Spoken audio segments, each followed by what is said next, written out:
nhầm rồi đấy. Là sao chị ngủ à? Nào cũng ngủ hả? Nhầm rồi đấy. Ở đi.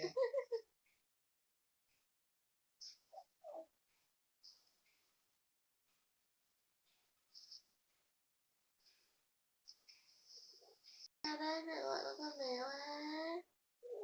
Ôi Mai, trời ơi ai gọi nhỉ?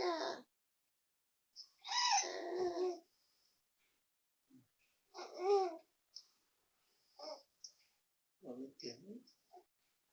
Nhưng mẹ có đầu thì có bên kia không?